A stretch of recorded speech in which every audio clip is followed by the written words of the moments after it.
The sperm whale was running, not swimming. Run. Full speed toward the surface, away from whatever was behind it in the dark. This is a 60-foot predator with no natural enemies. Nothing on this planet hunts a sperm whale. Nothing. And yet something down there made it afraid. That fear isn't abstract. It's written directly into the flesh. Every adult sperm whale carries scars it will never lose. Not scratches.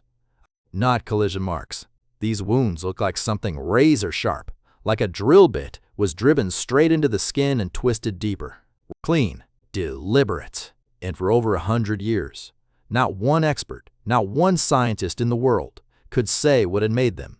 When scientists examined dead sperm whales, inside their stomachs, buried in the remains of their last meals, they found something strange. Hard objects, sharp as a blade, shaped like the mouth of something, a beak almost, but wrong in size. Too large. Larger than anything that had a name. Sometimes dozens inside a single whale, all from the same species, a species nobody had ever seen. Nobody knew what it looked like, where it lived, or how big it actually got.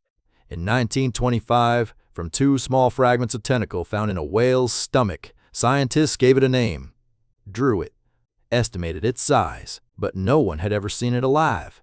Not once. In 100 years. And while researchers were still piecing together what this thing even was, those circular wounds on the whales weren't random. They looked like something had drilled into the skin. Deep, deliberate.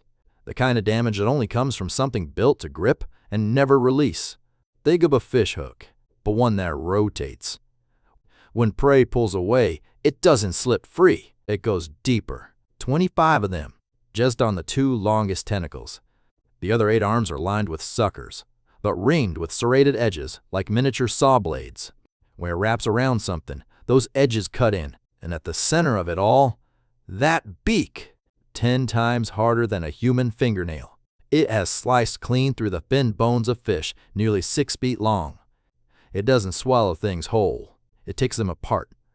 When it hunts, it holds its arms above its head, completely, still, in total darkness, like a trap set and waiting. Then, in a fraction of a second, 2 tentacles fire outward.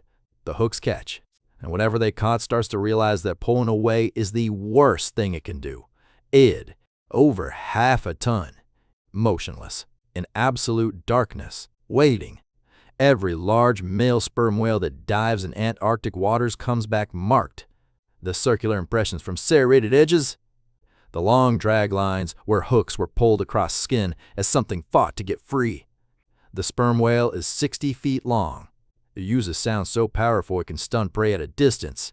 It is the apex predator of the deep ocean, and it comes back wounded, not scratched.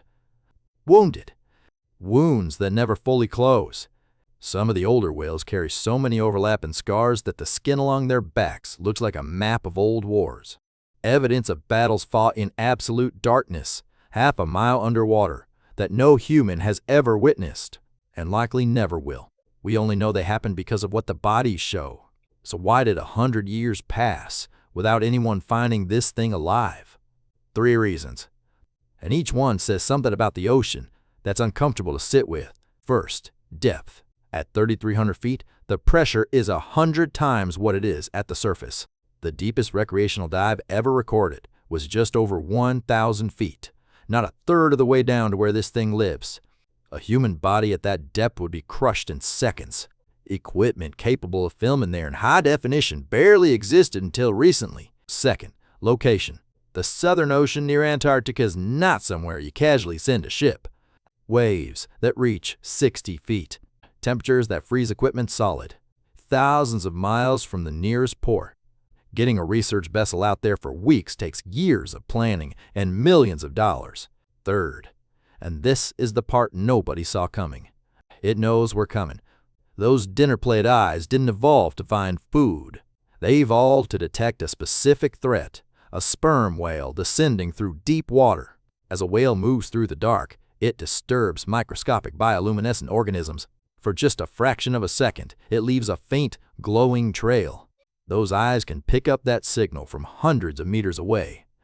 Research equipment is brighter than any whale, louder, It moves in ways nothing natural moves. It reads our lights the same way it reads a predator. And it vanishes before we even know it was there. Millions of years of practice. It's very good at disappearing. Until March 9, 2025. A research vessel was operating in the South Atlantic near a remote island chain. A remotely operated vehicle had gone down to 600 meters. The feed was live. Anyone with an internet connection could watch. They were looking for it. Then, something appeared in the water. Small, transparent, almost invisible, about a foot long, drifting through the beam of the vehicle's lights. Fins thin as smoke, arms spread wide, large eyes catching the glow. Someone watching the stream at home took a screenshot, sent it to a researcher. The researcher looked at it and started hyperventilating. They went through the footage frame by frame, looking for one thing: hooks. This creature is the only member of its family with hooks, not just at the ends of its long tentacles, but halfway down its 8 shorter arms. That's the tell.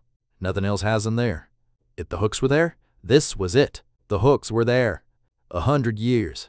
Hundreds of strange beak-like objects pulled from whale stomachs. Scars that never healed on the backs of the largest predators in the ocean.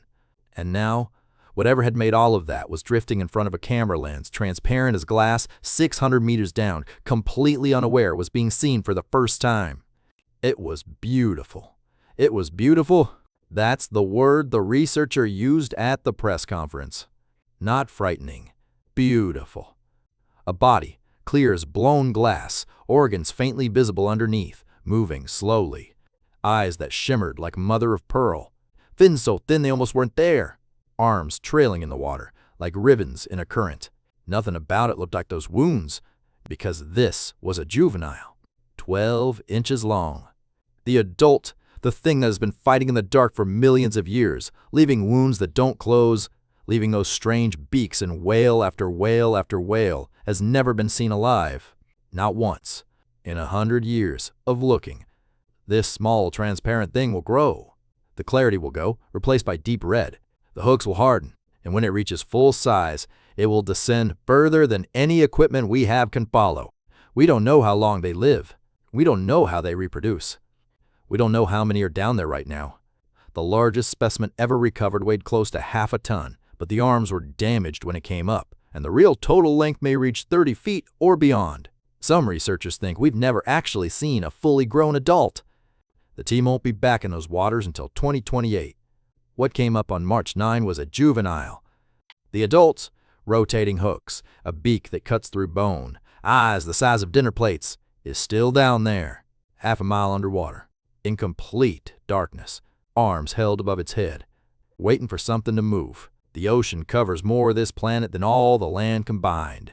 95% of it has never been seen, not estimated, confirmed. What was found on March 9 is one small piece of what lives in it.